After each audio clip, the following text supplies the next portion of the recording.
بسم اللہ الرحمن الرحیم۔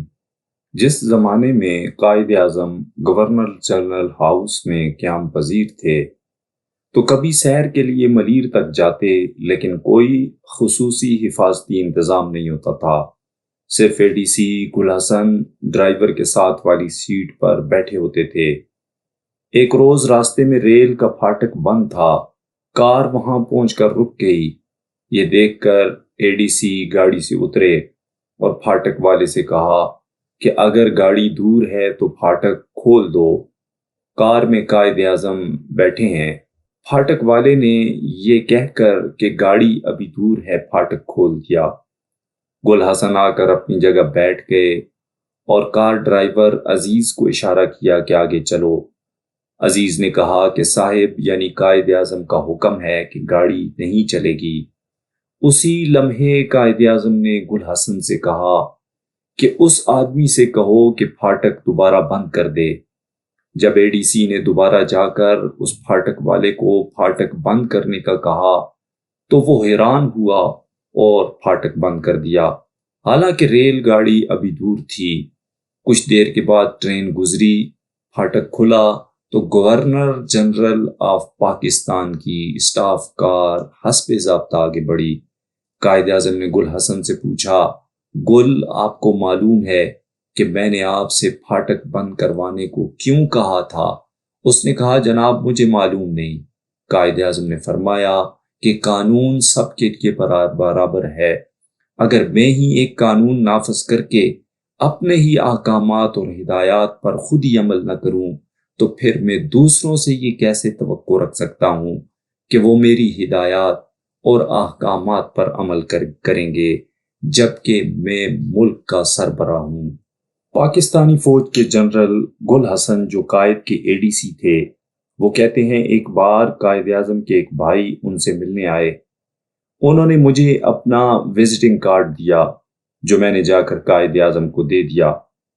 کارڈ پر لکھا تھا Quaid Azam governor general of Pakistan کا بھائی۔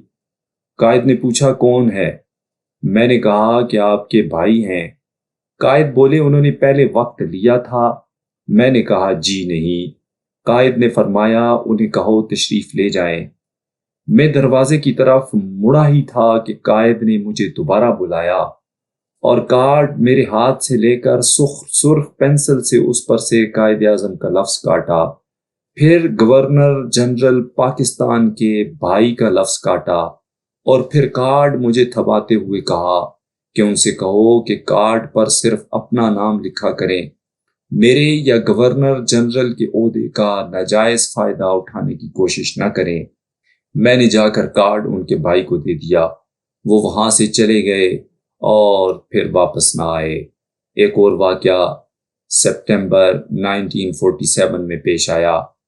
Quaid Azam governor general house کے جنوبی لان میں سیر کرتے ہوئے اس کے جنوبی گیٹ کے بالکل قریب جا نکلے، جہاں ایک نیا گارڈ ڈیوٹی پر کھڑا تھا جس نے قائد اعظم کو پہلے نہیں دیکھا تھا۔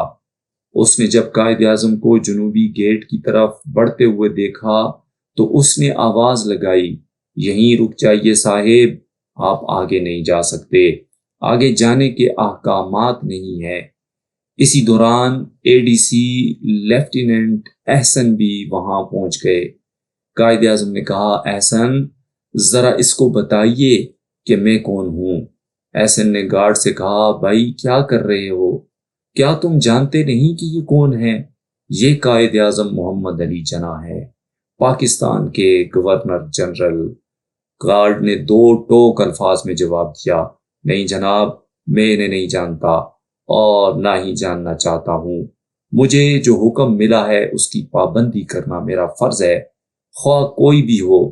قائد اعظم نے غصہ نہیں کیا بلکہ اس سے اتنا متاثر ہوئے کہ فرمایا احسن خدا ہمیں اس قسم کے اور آدمی عطا فرمائے۔ جب تک پاکستان میں اس قسم کے انسان موجود ہیں مجھے پاکستان کی کوئی فکر نہیں اور نہ ہی کوئی خطرہ ہے۔ پھر گارڈ کو مخاطب کر کے فرمایا شاباش، ہر وقت اسی طرح اپنا فرض بجا لاتے رہو، مجھے تم پر فخر ہے، پورے پاکستان کو تم پر فخر ہے قانون واقعی سب کے لیے ایک ہونا چاہیے۔ آج ہمیں ایک اور قائد اعظم کی ضرورت ہے۔ اللہ تعالیٰ ہمارے قائد کی جملہ خطاؤں سے درگزر فرمائے اور قائد اعظم کو مقام خاص عطا فرما کر جنت الفردوس میں جگہ عطا فرمائے۔ سب سے التماس ہے کہ قائد کے لیے مانگی گئی اس دعا پر آمین کہہ دیں۔